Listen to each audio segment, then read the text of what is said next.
আসসালামু আলাইকুম। আজকে আবারও আপনাদের মাঝে একটা ভানমারা তাবিজ নিয়ে আলোচনা করব।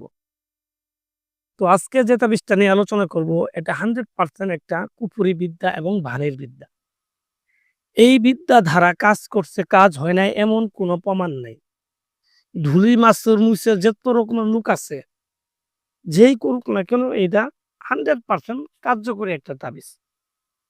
তো ভিউয়ার্স, যারা তাবিজের মাধ্যমে শত্রুর ক্ষতি করতে চান বা শত্রুর বিনাশ করতে চান, তারা আমার এই তাবিজটা ব্যবহার করে শত্রু বিনাশ করতে পারবেন।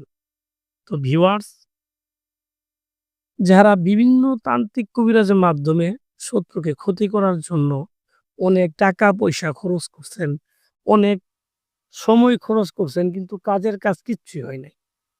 তো তাদের জন্য আমি বলব আপনারা এসব তান্ত্রিক কবিরাজের পিছে না ছুটে নিজেরা কাজ করার চেষ্টা করেন।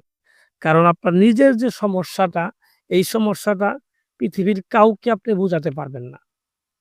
কারণ যার যে সমস্যা সেই সমস্যার মজা সেই বুঝে যে কি পরিমাণ ক্ষতিগ্রস্ত হয়ে আপনি আমার কাছে আইছেন এটা আমি বুঝবো না। তো সেজন্য আমি বলবো আপনি আমাকে দ্বারা যে করাইতে হবে এমন কোনো কথাও না। আপনি নিজের কাজ নিজে করেন। 100% কাজ হবে। তো বলতে পারেন যে, "বাবু ভাই, নিজের কাজ নিজে করব, আমি কি পারবো?" ভাই না পারার কোনো কিছুই নেই। তাবিজের নিয়মকানুন সঠিকভাবে যদি আপনি করতে পারেন, হ্যাঁ? যেকোনো লোকেই তাবিজ করতে পারবে এটা আমি মানি। যেকোনো লোক করতে পারবে। কিন্তু নিয়মটা মাইনে করতে হবে। কারণ প্রত্যেকটা জিনিসের একটা নিয়ম কানুন আছে। নিয়মের বাইরে কিন্তু আপনার কোনো কিছুই হবে না। তো আপনি যদি একটা তাবিজের সঠিক নিয়ম অনুযায়ী আপনি নিজে করতে পারেন, আপনার নিজেরটা 100% কার্যকর হবে। তো এর জন্য আপনাকে কি করতে হবে?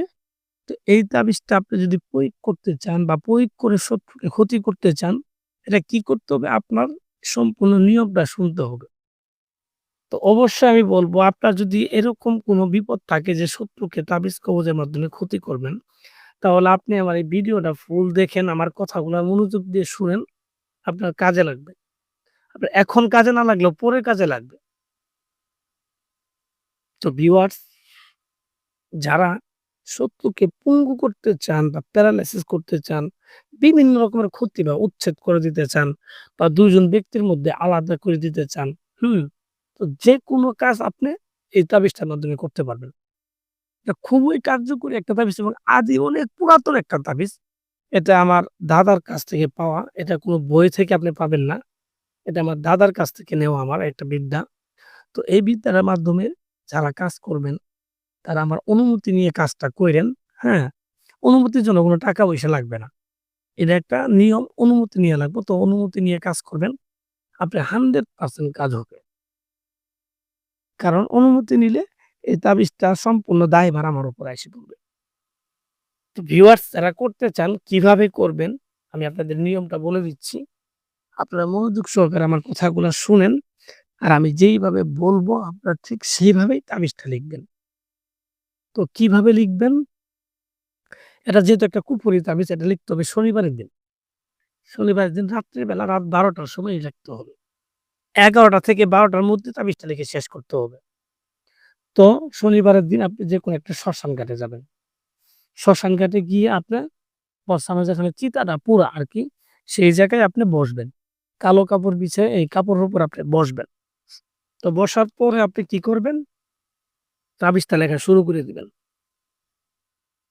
তো তারপর আপনি কিভাবে লিখবেন? আপনি একটা সাদা